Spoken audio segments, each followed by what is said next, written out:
Welcome to our channel. இந்த சேனலுக்கு first time வரீங்கன்னா சப்ஸ்கிரைப் பண்ணி வச்சுக்கோங்க. பெல் ஐக்கானும் கிளிக் பண்ணி வச்சுக்கோங்க. கிராம உதவியாளர் போஸ்ட்டுக்கு ஒவ்வொரு டிஸ்ட்ரிக்டாக இப்போ வந்து கால்ஃபர் வந்துக்கிட்டே இருக்கு. அதில் ஃபர்ஸ்ட் பார்த்தீங்கன்னா செங்கல்பட்டு மாவட்டம் பற்றி டீட்டெயில்ஸ் பார்த்தலாம்.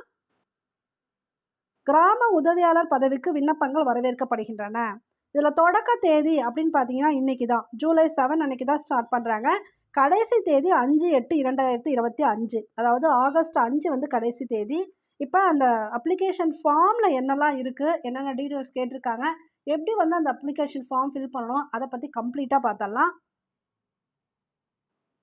கிராம உதவியாளர் பணியிடங்களுக்கான விண்ணப்பம். இங்கே வந்து உங்களோட புகைப்படம் ஒட்டணும்.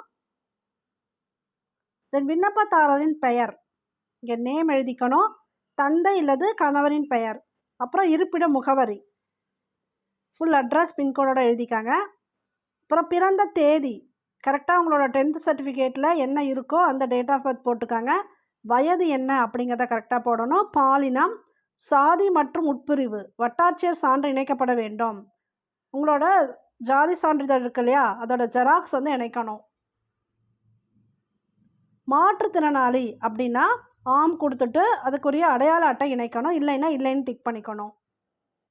ஆதரவற்ற விதவையா, இது இருந்துச்சுன்னா ஆம் கொடுத்துட்டு அதுக்குரிய சர்டிஃபிகேட் இணைக்கணும், ஜெராக்ஸ் காப்பி இணைக்கணும்.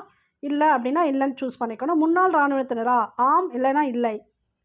பயணம் கோரும் கிராமம், அந்த கிராமம் பேர் வந்து இந்த இடத்துல நோட் பண்ணிடணும். அப்புறம் இருப்பிட மாவட்டம், வட்டம் மற்றும் கிராம விவரங்கள். முதல்ல இருப்பிட மாவட்டம், இதுக்கு வந்து நேட்டிவிட்டி சர்டிஃபிகேட் வந்து இணைக்கணும். இந்த ஜெராக்ஸ் வந்து நீங்கள் இணைக்கணும். அப்புறம் இருப்பிட வட்டம், உங்களோட தாலுக்கா என்ன, அப்புறம் வில்லேஜ், எந்த கிராமத்தில் நீங்கள் வசிக்கிறீங்க அதை இங்கே கரெக்டாக கொடுக்கணும். தொடர்பு விவரங்கள், காண்டாக்ட் டீட்டெயில்ஸில் கைபேசி எண் இங்கே கொடுக்கணும். உங்கள் இமெயில் ஐடி இருந்தால் இதில் கொடுத்துடணும். கல்வி தகுதி, சான்றிதழ் இணைக்கப்பட வேண்டும். ஜெராக்ஸ் காப்பி கொடுக்கணும். குறைந்தபட்சம் 10ஆம் வகுப்பு தோல்வின்னு கொடுத்துருக்காங்க. அப்போ 10th முடிச்சிருந்தா போதுமானது. தேர்ச்சின்னு கூட கொடுக்கல, தோல்வின்னு தான் கொடுத்துருக்காங்க. ஸோ ஆனால் 10th சர்டிஃபிகேட் இருக்கணும் உங்கள் கையில். அப்புறம் ஓட்டுநர் திறன் விவரங்கள், அதாவது டிரைவிங் ஸ்கில் டீட்டெயில்ஸ் கேட்டிருக்காங்க. மிதிவண்டி ஓட்டும் திறன் பெற்றவரா, மிதிவண்டி அப்படின்னா சைக்கிள் உங்களுக்கு ஓட்ட தெரியுமா, ஆம் இல்லைனா இல்லைன்னா இல்லை சூஸ் பண்ணிக்கணும். இருசக்கர மோட்டார் வாகனம், ஸ்கூட்டரு, 2 வீலரு இதெல்லாம் ஓட்டுவீங்களான்னு கேட்டிருக்காங்க. ஆம்னா ஆம் கொடுக்கணும், இல்லைன்னா இல்லைன்னு கொடுக்கணும். ஓட்டுநர் உரிமை எண், உங்களுக்கு டிரைவிங் லைசன்ஸ் நம்பர் இருக்கு இல்லையா, அது வந்து இங்கே குறிப்பிடணும். உரிமம் செல்லுபடியாகும் தேதி, லைசன்ஸோட வேலிடிட்டி டேட் எது வரைக்கும் இருக்குது அப்படிங்கிறத இங்கே கொடுத்துடணும். தென் நாள், இடம், விண்ணப்பதாரரோட கையொப்பம், பெறுநர் வட்டாட்சியர், எந்த கிராமம், அப்புறம் வட்டம், செங்கல்பட்டு மாவட்டம். வேறு என்ன நிபந்தனைகள் கொடுத்துருக்காங்க அப்படின்னா கல்வி தகுதி, இப்போ ஆல்ரெடி பார்த்துருக்கோம். தமிழ்நாடு அரசு தேர்வுகள் இடைநிலை பள்ளி இறுதி வகுப்பு சான்றிதழ் தேர்வில் தமிழ் ஒரு பாடமாக கொண்டு தேர்வு எழுதப்பட்டிருக்க வேண்டும். கண்டிப்பாக வந்து தமிழ் கம்பல்சரி, அதை நீங்கள் வந்து படிச்சிருக்கணும். மதிப்பெண் பட்டியல் கட்டாயம் சமர்ப்பிக்க வேண்டும். குறைந்தபட்ச கல்வி தகுதி 10ஆம் வகுப்பு தோல்வி. இதர தகுதிகள், விண்ணப்பதாரர் அந்த வட்டத்தை சேர்ந்தவராக இருத்தல் வேண்டும். கண்டிப்பாக நீங்கள் வந்து அந்த வட்டத்தை சேர்ந்தவராக இருக்கணும். தமிழில் பிழையின்றி எழுத படிக்க தெரிந்திருக்க வேண்டும், இதுவும் கம்பல்சரி. விண்ணப்பதாரர்கள் சம்பந்தப்பட்ட வட்டத்தை சேர்ந்தவர்களாகவும் அதே வட்டத்தில் நிரந்தரமாக வசித்து வருபவர்களாகவும் இருக்க வேண்டும்.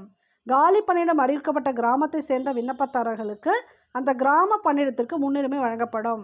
நீங்கள் அந்த கிராமத்தை சேர்ந்தவர்களாக இருந்தால் கண்டிப்பாக உங்களுக்கு ப்ரிஃபரன்ஸ் கொடுப்பாங்க. வயது வரம்பு பார்த்துக்கலாம். குறைந்தபட்ச வயது 21 வயது நிறைந்திருக்கணும். அதுக்கப்புறம் அதிகபட்ச வயது பார்த்தீங்கன்னா 32 வயசு. இது யாருக்குன்னு பார்த்தீங்கன்னா இதர வகுப்பினருக்கு 32. 37 வயசு யாருக்கு மேக்சிமம் அப்படின்னு பார்த்தீங்கன்னா பிற்படுத்தப்பட்டோர், மிகவும் பிற்படுத்தப்பட்டோர் மற்றும் சீர் மரபினர், பட்டியலினத்தவர், பழங்குடியினர். அதுக்கப்புறம் மாற்றுத்திறனாளிகளுக்கு உங்களுக்கு ஏஜ் ரிலாக்ஸேஷன் கொடுத்துருக்காங்க. அதிகபட்ச வரம்புடன் 10 ஆண்டுகள் கூடுதலாக கணக்கில் கொள்ளப்படும். இதுவே முன்னாள் இராணுவத்தினராக இருக்கீங்க அப்படின்னா 48 வயது இதர வகுப்பினருக்கு. இதுவே 53 வயது பிற்படுத்தப்பட்டோர், மிகவும் பிற்படுத்தப்பட்டோர், சீர் மரபினர், பட்டியலினத்தவர், பழங்குடியினர் இருக்கலாம். ஸோ இவ்வளோதான் இதில் கொடுத்துருக்கக்கூடிய டீட்டெயில்ஸு. அப்ளை பண்ணுறவங்க கண்டிப்பாக அப்ளை பண்ணுங்கள். All the best.